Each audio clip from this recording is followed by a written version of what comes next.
اتنے بڑے مسئلے میں جس نے تحقیق میں غلطی کر لی تو نکاح طلاق کے مسائل میں کہاں سے صحیح بات کرے گا؟ اگر وہ کر رہا ہے تو علماء کی کتابوں سے چوری کر کے کر رہا ہے، اپنی تحقیق نہیں ہے۔ محقق ہوتا تو توحید کے مسئلے میں اتنی بڑی ڈنڈی نہ مارتا۔ ہم غامدی صاحب کے کیوں خلاف ہیں؟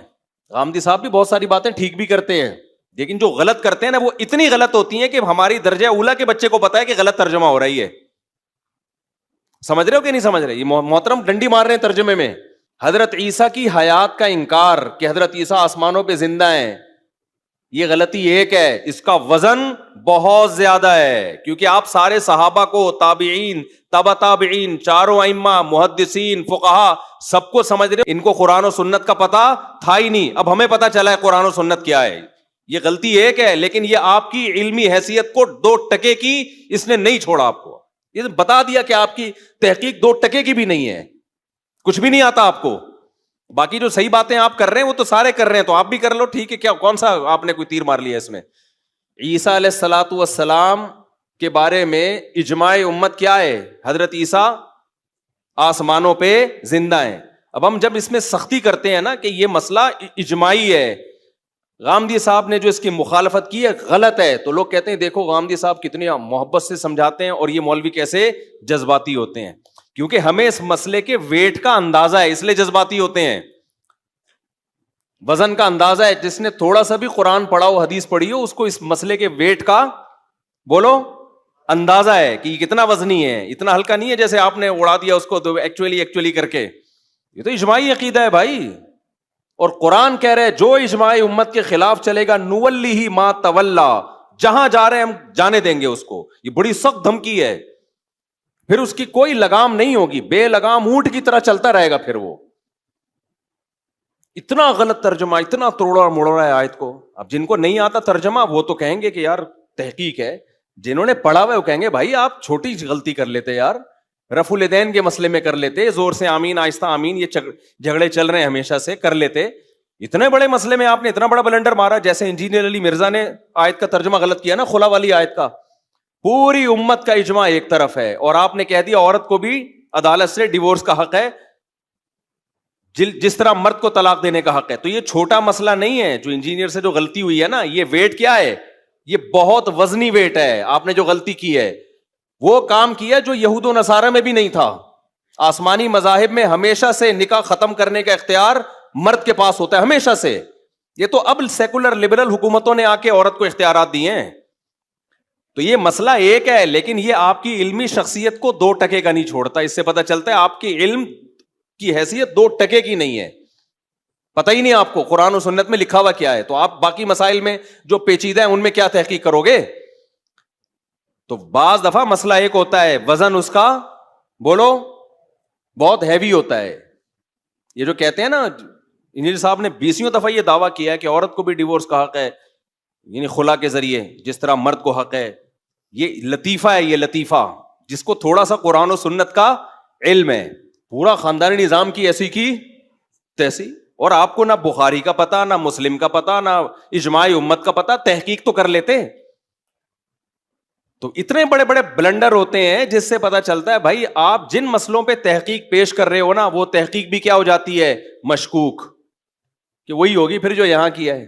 تو اگر کوئی اسکالر 99 باتیں ٹھیک کر رہا ہے، ایک بات غلط کرتا ہے کہ قبر کو سردہ بھی جائز ہے، بھائی یہ بات تو ایک ہی ہے، پھر یہ نہیں کہہ سکتے اتنی صحیح باتوں میں اگر ایک غلط ہو گئی، بھائی وہ غلط، وہ یہ ایسے ہی ہے جیسے کوئی محقق ڈاکٹر ہو، 99 باتیں صحیح کر رہا ہو کہ جب سر میں درد ہوا کرے تو 2 گولی پیناڈول کھا لیا کرو۔ آپ نے کہا ویل ڈن، سارے ڈاکٹر یہی کہہ رہے ہیں، یار تحقیق ہے اس بندے کی، بھائی اگر زکام ہوا کرے تو جو شاندہ پی لیا کرو، واہ واہ واہ یار زبردست ریسرچ ہے کتاب میں۔ ایک دن آگے لمبی پھینک دی کہ جب آپ کو زکام ہوا کرے نا، گلا خراب ہوا کرے، تو املی کا اچار سرکہ ڈال کے کھایا کرو، وزن کم کرنا ہو تو کولڈ ڈرنک پیا کرو، دنادن آلو کے چپس کھایا کرو اور کولڈ ڈرنک پیا کرو، اور جتنا زیادہ وزنی ہوگے اتنے پاورفل ہوگے۔ غلطی تو ایک ہے میرے بھائی، لیکن ڈاکٹروں کی نظر میں اس ڈاکٹر کی 2% کی ویلیو رہے گی نہیں اس غلطی کے بعد۔ کہیں گے پھینکو ایک نمبر کا، بھائی اس کو تو کچھ بھی نہیں پتا یار۔ عوام تو کہہ رہی ہوگی تحقیق لایا ہے، بھائی کیا لایا ہے؟ اب تک ڈاکٹر منجن بیچ رہے تھے، کولڈ ڈرنک والوں سے دشمنی تھی، اصل میں اپنا منجن بیچنا تھا، ویٹ کم کرنا ہے اور کیٹو ڈائٹ اور فلانی ڈائٹ اور یہ ڈائٹ اور لو کارب. اصل میں ڈاکٹروں کا منجن اس نے دکان بند کر دی نا. ہم خام خام کھانے سے اتنی لذتوں سے ہمیں پراٹھے کھا رہے تھے مفتی صاحب کے بیان سن کے, وہ ساری چیزوں سے ڈاکٹروں نے محروم کر دیا. یہ بندہ ہے حق پرست تو عوام تو کہے گی, لیکن ڈاکٹروں کی نظر میں اس ڈاکٹر کی ویلیو 2% کی بھی نہیں رہے گی. جو 99 صحیح باتیں ہیں نا, ڈاکٹر کہیں گے یہ بھی لگتا ہے اس کی نہیں ہے, یہ ہماری کتابیں چوری کر کر کے مارکیٹ میں لایا ہے, یہ اپنی نہیں ہے کوئی تحقیق. کیونکہ تحقیق ہوتی تو اتنی بڑا بلنڈر تو نہ مارتا یار. لوگوں کو موٹا کر رہا ہے کہ لمبائی چوڑائی برابر ہو جائے, آپ کی گردن کا پتہ ہی نہیں چلے گئی کہاں. بھائی غلطی تو ایک ہے, لیکن یہ ایک غلطی آپ کی ساری تحقیق پر اعتماد, یہ وہ غلطی نہیں جو ابو حنیفہ یا امام شافعی سے ہوا کرتی ہے, جو اجتہادی غلطی ہے. تو بھائی اس کا مطلب آپ کو پتہ ہی نہیں ہے. تو کچھ مسائل اجماعی ہیں, قرآن و سنت نے 2 اور 2 4 کی طرح بیان کر دیا ہے. توحید کا مسئلہ قرآن میں مبہم نہیں ہے, 2 اور 2 بولو 4 کی طرح ہے. عالم الغیب صرف اللہ کی ذات ہے, اللہ کے علاوہ نہ عطائی علم کسی کے پاس کلی, نہ ذاتی علم. یہ جو لوگ تعویل کرتے ہیں بھائی اللہ کے پاس, اللہ عالم الغیب ہے, سب کچھ پتا ہے اپنی, لیکن اپنی عطا سے اس نے نبی کو بھی سارا علم غیب دے دیا ہے. جو یہ باتیں کرتے ہیں قرآن کا ترجمہ ہی پڑھ لو بھائی. لو کنت اعلم الغیب لاستکثرت من الخیر. نبی کہتے ہیں, اللہ کہتے ہیں نبی سے کہ آپ کہہ دو کہ اگر میرے پاس غیب کا علم ہوتا, ما مسنی السوء, مجھے کبھی نقصان نہ ہوتا. لیکن نبی کہتے ہیں مجھے نقصان ہوتے ہیں, اس کی پتہ ہے کہ بھائی میرے پاس اگر علم غیب ہوتا تو مجھے کل کا پتہ ہوتا تو میں نقصان ہونا ہی نہ دیتا. ابراہیم علیہ السلام کو اگر پتا ہوتا کہ بچہ ذبح کر رہے ہیں, نہیں ہوگا دمبا یا بکرا, تو یہ قربانی ہوتی. تو جو اتنی بڑی بڑی چیزوں کا انکار کر کے کہے کہ نبی کے پاس ما کانا یا وما یکون, ہر چیز کا علم ہے, تو یہ آپ سے غلطی ایک ہوئی ہے, لیکن یہ اتنی وزنی ہے کہ آپ کی تحقیق پر اعتماد ختم کرنے کے لیے کافی ہے کہ بھئی آپ کو کخ بھی نہیں آتا قرآن و سنت کا, آپ قرآن و سنت کی تشریح کے علاوہ کوئی اور کام کرو کائنڈلی. آپ پہلی بات, قرآن نے توحید کا مسئلہ 2 اور 2 4 کی طرح بیان کیا, اس میں کوئی کنفیوژن نہیں ہے. دوسری بات, عالم الغیب قرآن جگہ جگہ کہتا ہے صرف علم غیب کس کے, کلی علم غیب کس کے پاس ہے, اللہ کے پاس ہے. ایک دفعہ ایک صاحب آئے, مجھے کہنے لگے, میری عمر 17 سال تھی اس وقت, مجھے کہنے لگے کہ قرآن تو کہہ رہا ہے وما ہوا علی الغیب بضنین, نبی کو ہم نے جو غیب کا علم دیا ہے نبی اس میں بخیل نہیں ہے, نبی اس میں بخیل نہیں ہے. اس کا مطلب نبی کو غیب کا علم دیا ہے. میں نے کہا غیب کا علم دیا ہے, کلی کی بات ہو رہی ہے, سب کچھ دے دیا. کہنے اس میں کہاں لکھا ہے کہ آدھا دیا ہے, اس میں تو ہے غیب کا علم کا مطلب پورا علم. میں نے کہا اس کا مطلب, تو پھر میں چھوٹا تھا لیکن 17-18 سال میری عمر تھی. میں نے کہا حضرت اتنی سینس تو آپ میں بھی ہونی چاہیے کہ اگر اس آیت کا یہ مطلب ہے کہ نبی کے پاس غیب کا جو علم ہے اور قرآن کہہ رہے نبی اس میں بخیل نہیں ہے, اور اس سے سارا علم غیب مراد ہے, تو بخیل نہ ہونے کا مطلب پھر سارا علم غیب آپ نے امت کو بھی دیا ہے. پھر نہ دیا ہوتا تو یہ تو بخل معاذ اللہ لازم آئے گا نا بھائی. اگر اس سے کلی علم غیب مراد ہے کہ ما کان وما یکون, جو ہوا, جو ہو رہا ہے, جو ہوگا, سارا علم اللہ نے نبی کو دے دیا, اور اللہ یہ بھی کہہ رہے ہیں کہ نبی اس پہ بخیل نہیں ہے. بخیل نہ ہونے کا مطلب اسٹور کر کے نہیں رکھا ہوا ہے, تو مطلب پھر سارا امت کو بھی دیا نا آپ نے, تو اس کا مطلب ساری امت عالم الغیب ہے. پھر تو وہاں پھر یو ٹرن لیتے ہیں کہ ایکچولی یوں ہے, ایکچولی بھائی کیا سیدھا سیدھا, بھائی جتنا علم دیا اس پہ بخیل نہیں ہے, جتنا نہیں دیا وہ نہیں بتایا, جو دیا وہ امت میں شیئر کیا آپ صلی اللہ علیہ وسلم نے. سمجھتے ہو کہ نہیں سمجھتے ہو؟ اب کوئی اسکالر تحقیق لاتا ہے کہ نبی صلی اللہ علیہ وسلم انسان نہیں ہے, بشر نہیں ہے, آپ کو یار 99 باتیں تو ٹھیک کر رہا ہے نا, یہ ایک بات میں اس نے کہہ دیا بشر نہیں ہے, نور ہیں یا کوئی فرشتے ہیں. ارے بھائی جان, یہ ایک بات غلط کر کے اس کی یہ اپنی ویلیو اب اس نے 2% کی نہیں چھوڑی, کیونکہ قرآن ایک جگہ نہیں جگہ جگہ کہہ رہا ہے انما انا بشر مثلکم, ان سے کہہ دو میں تمہاری طرح کا انسان ہوں. اعمال میں, اللہ سے تعلق میں, نبی میں اور ہم میں زمین آسمان کا فرق ہے. بشریت, انسان جسے کہتے ہیں, آپ کے والد بھی انسان تھے, آپ کی والدہ بھی انسان تھی, اور آپ کی اولاد بھی انسان ہے جن کو سادات کہا جاتا ہے, سید کہا جاتا ہے. ہاں ہدایت کا نور ہے, ہدایت کا نور ہے بھائی, علماء بھی ہدایت کا نور ہوتے ہیں, قرآن بھی ہدایت کا نور ہے, اس میں نبی زیادہ نور ہیں, علماء نبی کی نسبت کم نور ہیں. جو بھی لوگوں کو سیدھا راستہ دکھائے گا وہ ہدایت کا نور ہے وہ. لیکن آپ ماہیت کے لحاظ سے تو بشر ہیں, سید البشر ہیں, تمام انسانوں میں سب سے افضل.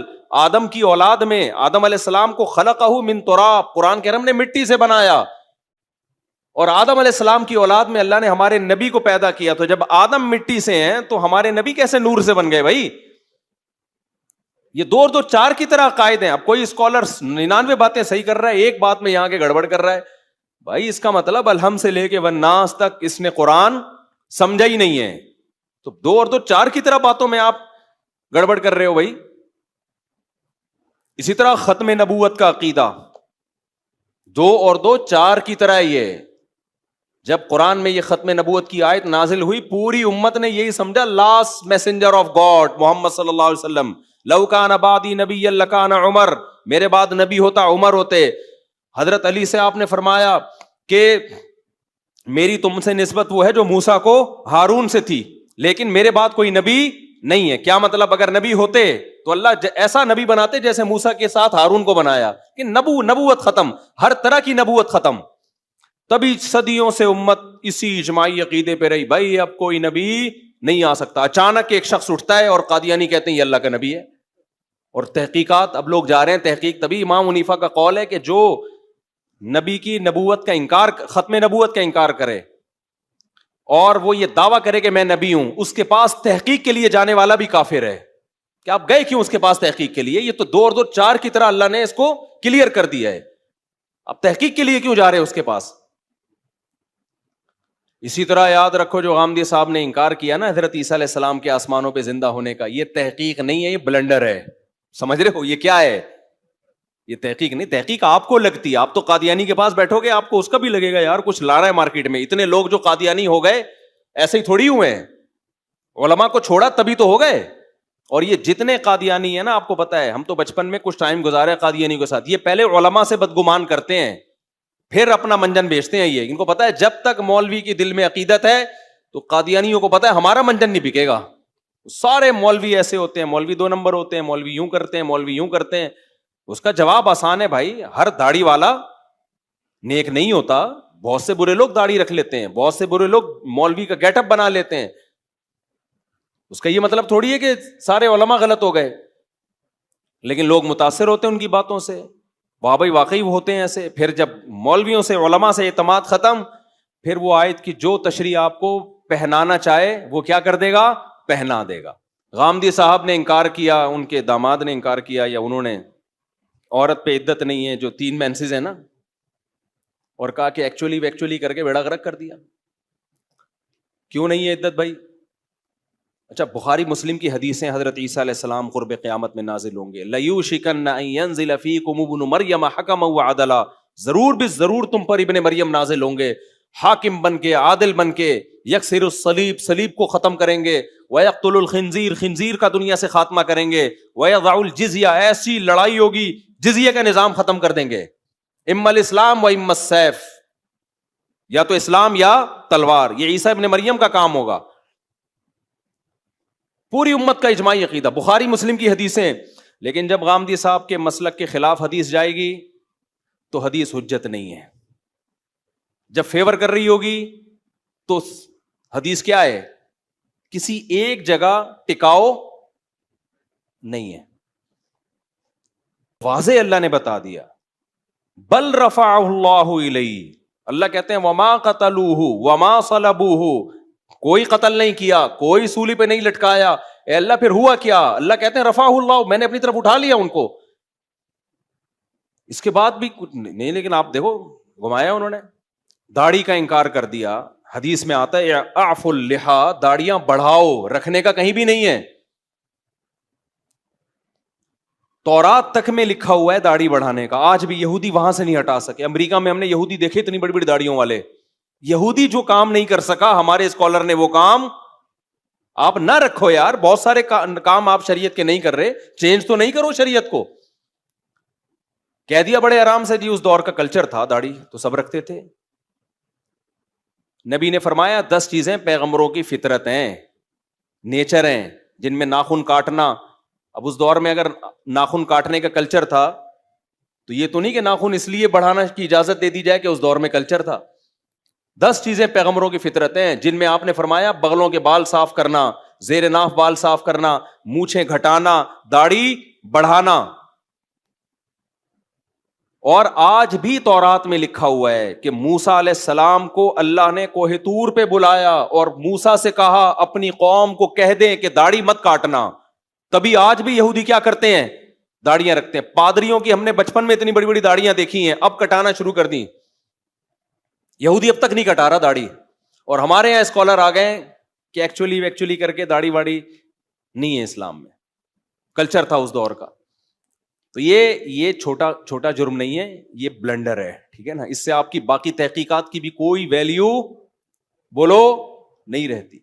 عدت کا انکار کر دیا ان کے داماد نے, یا انہوں نے خود, ابھی مجھے یاد نہیں, 2 سال پہلے, کہ جی وہ 3 مینسز قرآن نے بیان کیا نا. 3 مینسز, عورت کو جب طلاق ہوتی ہے تو جب تک 3 مینسز کمپلیٹلی گزر نہیں جاتے وہ کہیں اور شادی بولو نہیں کر سکتے. والمطلقات یتربصن بانفسهن 3 قروء. طلاق یافتہ عورتیں اپنے آپ کو روک کے رکھیں گی 3 حیض. امام شافعی کہتے ہیں 3 طہر, امام حنیفہ کہتے ہیں 3 حیض. قرض میں دونوں آتے ہیں لیکن تقریباً نتیجہ سیم ہی نکلتا ہے, تقریباً 3 مہینے بن جاتے ہیں. جو ہم سے پوچھا گیا کہ محترم اب صدیوں سے امت اس پر عمل کرتی آ رہی ہے, پوری 4 اماموں کا اجماع ہے اس پر. محترم سے پوچھا گیا, انہوں نے کہا بھائی اس زمانے میں چونکہ یہ پتہ چلانا بہت مشکل تھا کہ عورت پریگننٹ ہے یا نہیں ہے, تو طلاق کے بعد اس بات کا امکان تھا کہ کسی اور سے نکاح کرے اور اس کا بچہ اس کے کھاتے میں چلا جائے, تو اب پریگننسی چیک ہو سکتی ہے, لہذا اب وہ عدت کا وہی مسئلہ ہی ختم ہو گیا. یہ تحقیق نہیں ہے کہ آپ کہیں کہ اتنی باتیں ٹھیک ہے تو 2-4 اگر صحیح بھی ہو گئیں, یہ بلنڈر ہے. اگر اس کا مقصد صرف اور صرف نسب کی حفاظت ہوتا تو 1 حیض بھی اس کے لیے کافی تھا. تبھی باندی اگر کوئی شخص کسی دوسرے کو بیچ ڈالے تو دوسرے شخص کے لیے اس باندی سے جمع جائز نہیں ہے جب تک 1 حیض نہ گزر جائے. یہ نسب کی حفاظت کے لیے, تاکہ حیض گزرے گا پتہ چل جائے گا کہ بھائی اس کے پیٹ میں بچہ نہیں ہے. عورت جب پریگننٹ ہوتی ہے تو مینسز نہیں آتے, تو اس کے لیے تو اتنا بھی کافی تھا. اس کے باوجود شریعت نے کیا کیا ہے, 3 حیض. اور جب عورت کا شوہر مر جائے تو 4 مہینے 10 دن. یہ اس لیے علماء کہتے ہیں عدت کے حکام توقیفی ہیں. توقیفی کا مطلب ماوراء العقل, جیسے شریعت نے کہہ دیا ویسے عمل کرنا. اس کی لاجک علماء نے پیش کی ہے کہ شاید یہ لاجک امکان کے درجے میں ہے, لیکن اصل یہ کہ جیسے کہا ہے ویسے کرنا پڑے گا آپ کو, ورنہ کوئی بنتا نہیں ہے. اب دیکھو شوہر مر جائے, اگر پریگننسی ہے اسی وقت بچہ ہو جائے, شریعت کہتی ہے عدت ختم. نہ ہو تو 4 مہینے 10 دن, حالانکہ وہاں بھی مینسز پر رکھ دینا چاہیے تھا, بھائی 3 مینسز آئیں گے پتہ چل جائے گا, لیکن کہا کہ نہیں 4 مہینے 10 دن. اس میں کیا حکمت ہے اللہ ہی جانے. بہت ساری حکمتیں ہیں جو علماء نے بیان کی ہیں, لیکن ان حکمتوں پر حکم کا مدار نہیں ہے, مدار شرعی نصوص پر ہے.